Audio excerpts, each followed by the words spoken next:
नमस्कार, सलाम और जूले। मैं हूं सोनम वांगचुक, लद्दाख से। आप में से कुछ लोग हमें जानते होंगे हमारे शिक्षा सुधार के कामों के बारे में, या फिर पर्यावरण के काम में, आइस स्तूपा, आर्टिफिशियल ग्लेशियर जैसे कामों के लिए, या फिर आई लिव सिंपली जैसे ग्लोबल मूवमेंट्स जो कि सादा जीवन अपनाकर क्लाइमेट चेंज को रोकने के लिए लोगों को प्रेरित करती है। मगर दोस्तों, आज मैं इन चीज़ों के बारे में नहीं, बल्कि आप लोगों को एक बहुत ही ज़रूरी संदेश देने के लिए आया हूं, जो कि चीन और भारत के बीच अभी जो टकराव और तनाव की स्थिति बनी है, इसके बारे में आपकी क्या जिम्मेदारी है। मैं लद्दाख में हूं और आप देख रहे हैं सिंधु नदी को बहते हुए यहाँ, और वो जो पहाड़ियाँ हैं उनके पीछे नुब्रा और चांगतांग के वो इलाके हैं जहाँ पर ये तनाव बढ़ता जा रहा है। हजारों सैनिक वहाँ ले जाए जा चुके हैं। सुनने में आया है चीनी वायुसेना के जहाज भी वहाँ तैनात किए गए हैं, और एक घंटे पहले भारतीय वायुसेना के जहाज भी मेरे ऊपर मंडरा रहे थे। सामान्यतः जब सीमा पर तनाव होता है तो हम आप जैसे नागरिक ये सोचकर सो जाते हैं रात को कि सैनिक इसका जवाब दे देंगे। मगर मैं आज आप लोगों को ये ज़रूरी बात बताना चाहता हूं कि इस बार सिर्फ सैनिक जवाब नहीं, दो तरफा जवाब हो और उसमें नागरिक जवाब भी हो। तो आप जैसे नागरिक दिल्ली, मुंबई और बेंगलोर और अनेक शहरों से क्या कर सकते हैं इसमें, ये समझने के लिए पहले हमें समझनी होगी चीन की ये हरकत और वो ऐसा क्यों कर रहा है। आपने देखा होगा कि ये सिर्फ भारत के साथ नहीं हो रहा है, बल्कि पिछले कई हफ्तों से चीन ये दक्षिण चीनी सागर में वियतनाम, ताइवान और अब हांगकांग के साथ भी छेड़खानी कर रहा है। और मेरा ये विश्लेषण है कि वो ये सब किसी देश के साथ दुश्मनी के वजह से ज्यादा अपने अंदर की समस्याओं को सुलझाने के लिए कर रहा है।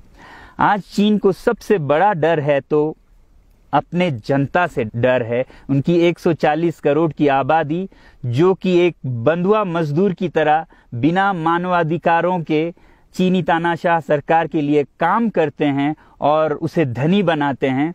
जब वो नाराज हो जाए तो फिर एक क्रांति की सी परिस्थिति बन पड़ती है, और इससे चीन बहुत डरता है।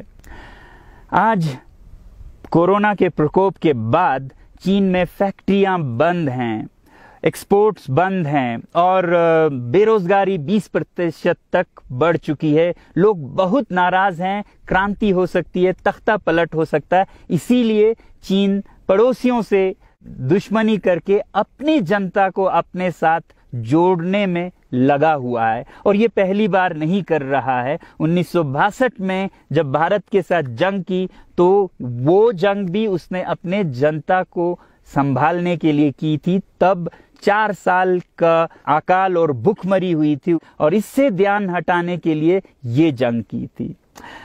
चीन के लिए अपनी जीडीपी और जो खुशहाली है उसे बढ़ाते रहना बहुत ही जरूरी है, और जिस दिन जीडीपी घट जाए वहां की जनता क्रांति के लिए तैयार है।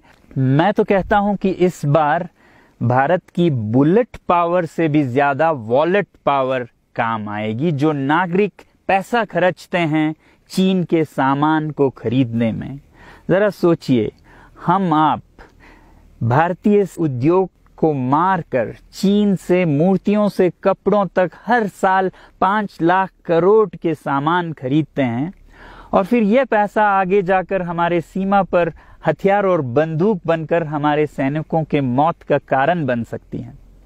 तो इसलिए अगर हमारे देश के 130 करोड़ लोग और 3 करोड़ जो भारतीय बाहर के देशों में हैं, सब मिलकर भारत में और बल्कि दुनिया भर में एक boycott made in China movement या अभियान शुरू करते हैं, तो आज दुनिया भर में चीन के प्रति रोष है।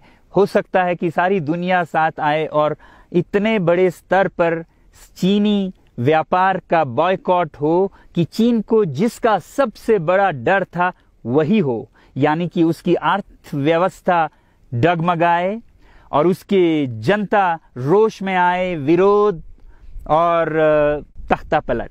और अगर हम ऐसा नहीं करते हैं तो कितनी बदनसीबी की बात होगी भारत के लिए, ज़रा सोचिए।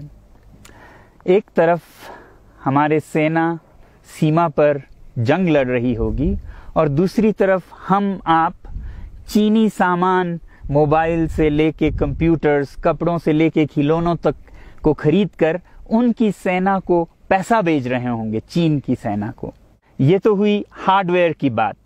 दूसरी तरफ हमारी युवा चीनी सॉफ्टवेयर, एप्स, गेम्स जैसे टिकटॉक, शेयरिट, इन सब में मस्त उन्हें दूसरी तरफ से करोड़ों करोड़ों का पैसा भेज रहे होंगे। तो इसलिए बहुत ज़रूरी है कि हम एक नागरिक जवाब ज़रूर दें और इसे एक अभियान बनाएं, ग्लोबल मूवमेंट की तरह। ये बॉयकॉट मेड इन चाइना का जो अभियान है वो भारत के लिए भी एक वरदान साबित होगी। जैसा कि हमारे प्रधानमंत्री ने एक विजन हमें दिया था स्वावलंबन का, सेल्फ रिलायंस, वो तब हो सकता है जब हमारे अपने उद्योग फलें फूलें। और जब हम बॉयकॉट करते हैं इन सामान का तो अपने देश के उद्योग का, उत्पाद का हम प्रयोग करेंगे और उससे मजदूरों को रोजगारी मिलेगी और सारा देश खुशहाल होगा। बजट होगा कि हम और अच्छी तरह से टक्कर ले सकें सीमा पर भी। तो इसके लिए मैं आप लोगों से अपील करता हूं कि जहां तक एप्स और सॉफ्टवेयर की बात है तो हमारे युवाओं को एक हफ्ते में उन्हें अनइंस्टॉल करना चाहिए। Boycott made in China, software in a week and hardware in a year.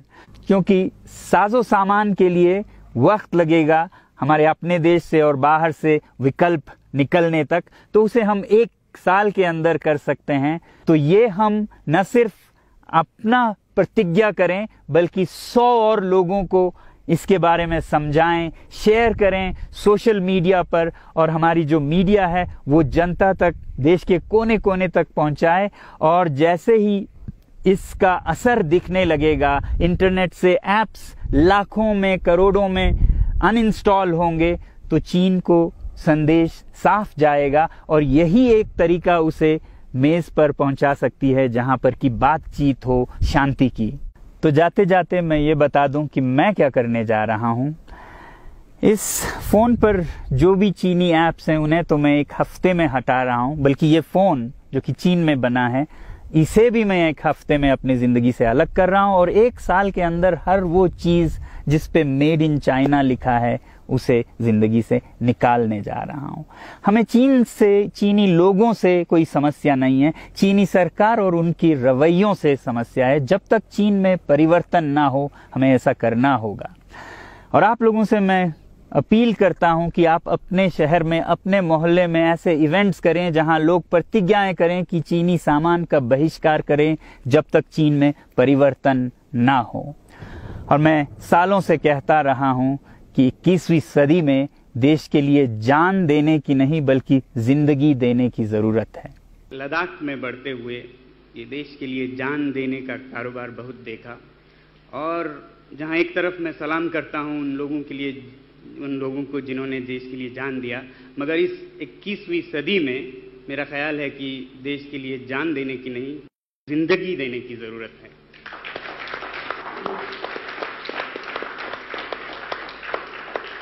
तो आप भी निभाइएगा अपना रोल। जय हिंद।